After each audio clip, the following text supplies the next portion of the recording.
right, y'all, it's time for our Working Woman Wednesday salute. Now, this woman right here is has such an inspiring story. I love her story. She was a part of my podcast called Culture Text, which is basically talking to the architects behind the culture. So there are a lot of things and brands that we attach ourselves to, but a lot of times we don't understand who's behind it, what's behind it, and how they've built their empire. And so right now, we have Ms. Angel from the Spice Suite in the building. Good morning. Peace, Angie. Good morning. I am so glad that you could be here to be our Working Woman salute because, one, you've got a lot going on that we got to talk about, yes.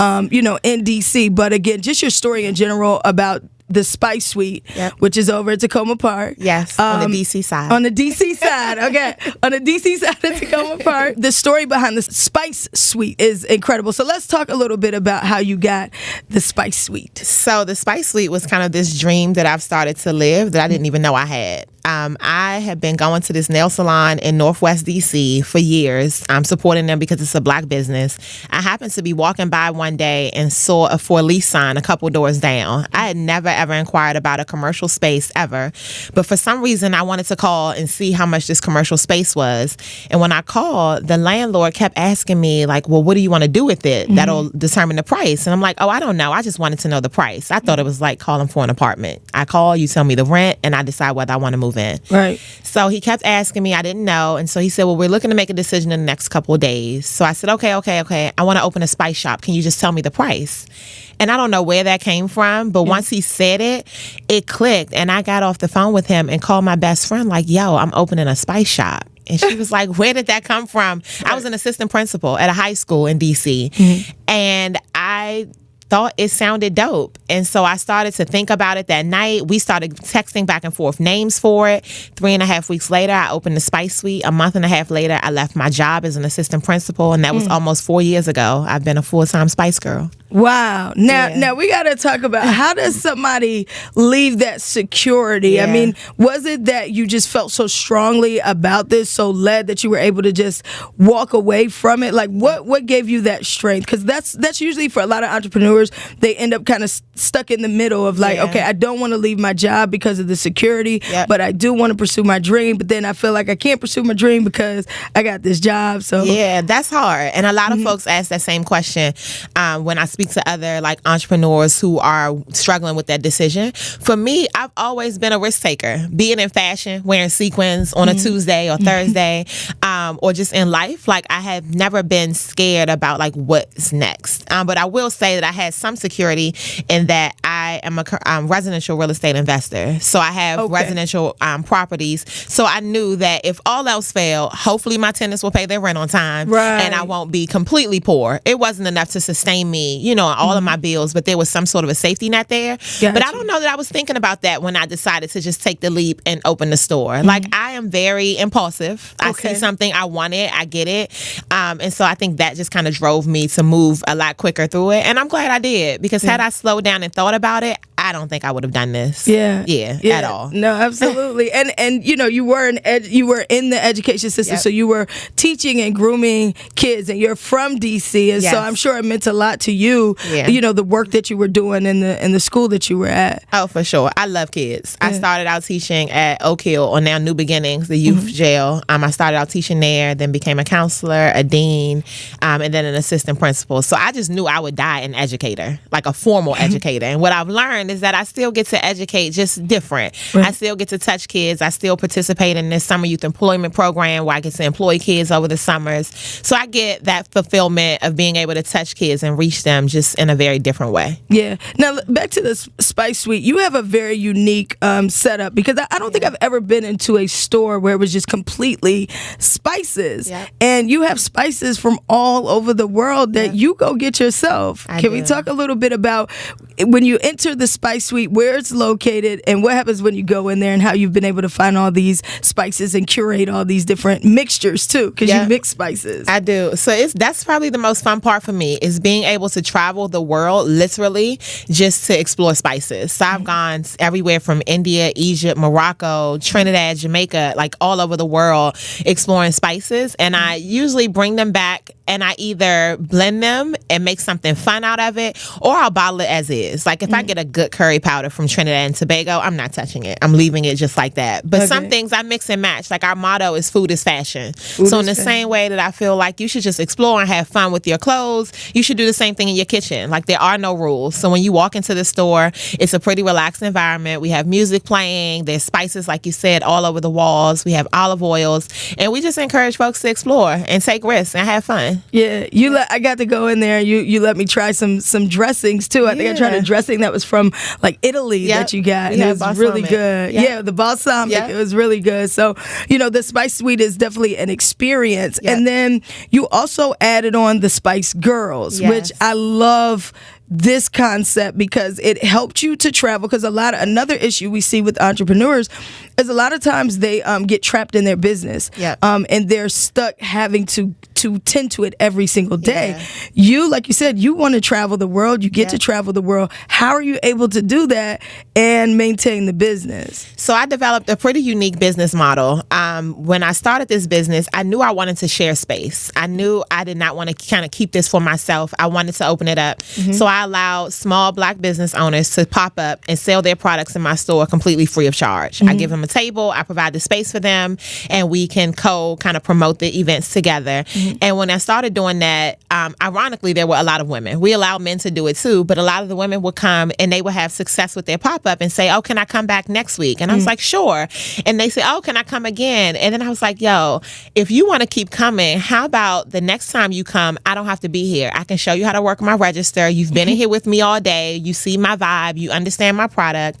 And the first girl, Nikki of Zit in a Jar, she loved it. So she did that. And then I was like, I wonder how many other people would enjoy doing this. And lo and behold, so many people wanted to do it that it became this tribe of women that I now call Spice Girls. And there's 21 of them. And some of them are full-time entrepreneurs. Some of them have 9-to-5s, and they pop up at the Spice Suite regularly. And we still allow the guests to pop up too. And that's become my business model. So they run the store for me in my absence, and I get to travel the world. We meet up once a month in my house. I provide professional development for them, or for all of us really, to grow our businesses. Because it's like, the saying, ain't no fun if your homegirl can't have none. I want us all to grow and level up together. So that's what we do. So what's next for the Spice Suite? I don't know. I get that question, and I really don't know. I think the nomad in me just like wanders, and I just want to see what catches my eye. I know for sure that I don't want a second location. I love my space. I want to grow at a scale and a pace that makes sense for me. Not because of my Instagram followers are upset that something sells out or that it's all the way uptown and they live in Waldorf. I want to grow when it makes sense for me.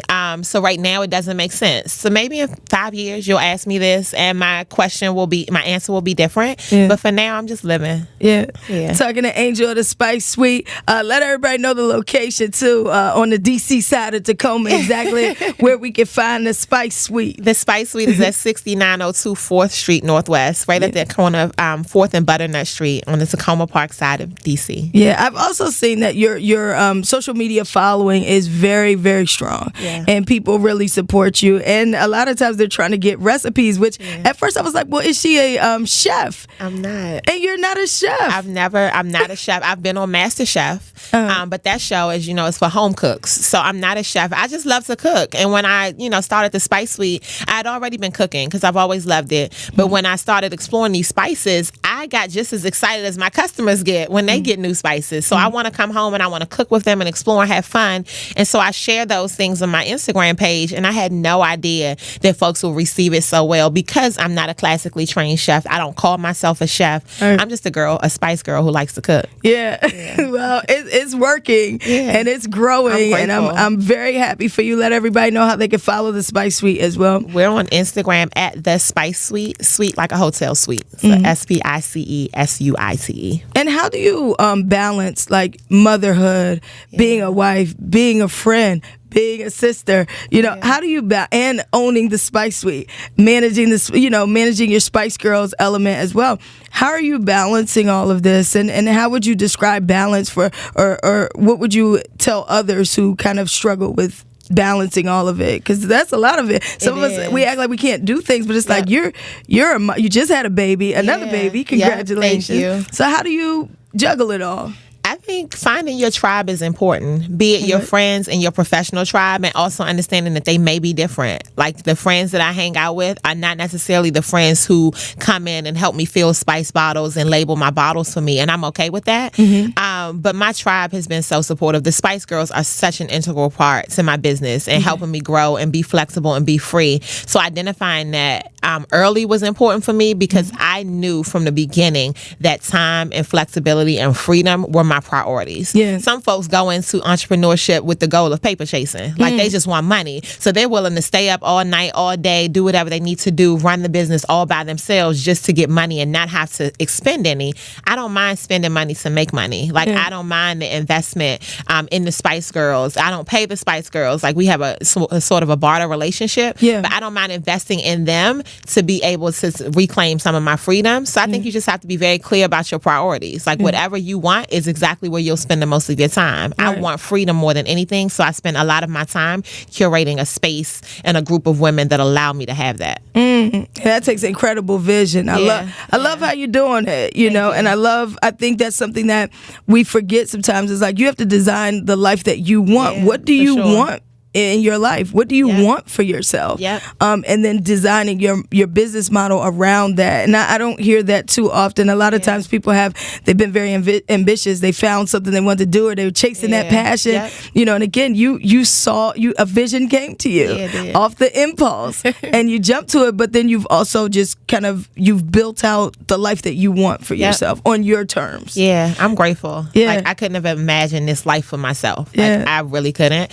But it is so exciting and fun, and the way that it's also been able to be impactful makes so much more sense for me. Because in the beginning, I was struggling with that, because working in education is like, you're impactful, your job is important. But with this, from leaving that, I was like, I don't know that I'm doing anything that makes sense. I don't know that this feels good. Like work used to feel good to me, and in the beginning, the Spice Suite didn't feel good. It just felt like a retail space, like I was back in college working retail again. And then as I started to open the space and allow community into my space and get back out in the community like I always did, that's when I realized that like this is where I'm supposed to be. I did make the right decision. I love it. Well, speaking of community, tribe, culture, can we talk about this DC Natives Initiative and DC Natives Day? Because this is something that you've been working really hard on, and it looks like that's another big thing for you that's coming together. I'm so excited. So my brother friend Tony Lewis Jr. and I,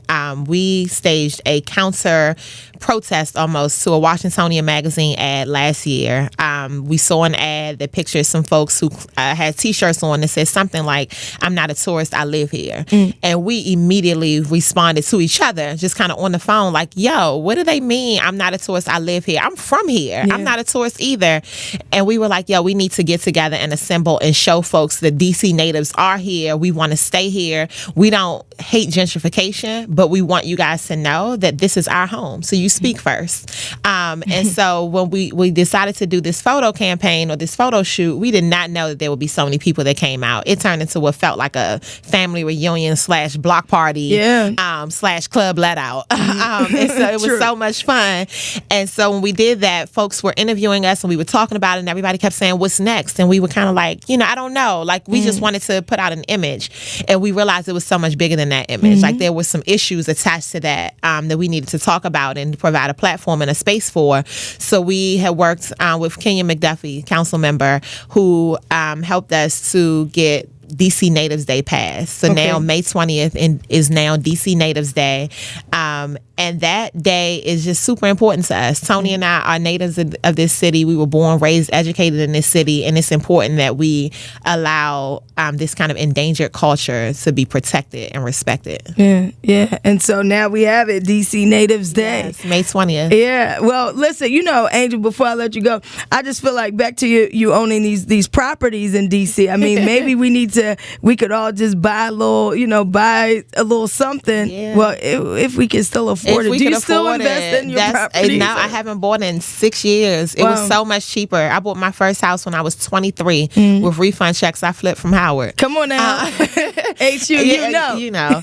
And so it was a little easier then. That's when houses were foreclosed and the market was crazy, and so I just happened to get in at a really good time and be able to buy in a space that allowed me to have some equity and, move on to buy other properties. Now it is so expensive to live in DC, which makes having these conversations around the native even more important, because not only is it difficult to stay here as a native, for some of those who are older now and want to move back here, it is just hard. It's hard. No, and that's why, I mean, things like DC Natives Day, it means a lot. You know, it's more than symbolic. So if anybody wants to follow that movement or get involved with DC Natives Day, what should they do? They can follow Tony or I. Tony's Instagram is Mr. Tony Lewis Jr. on Instagram, and mine is The Spice Suite. Same business Instagram I use to track both.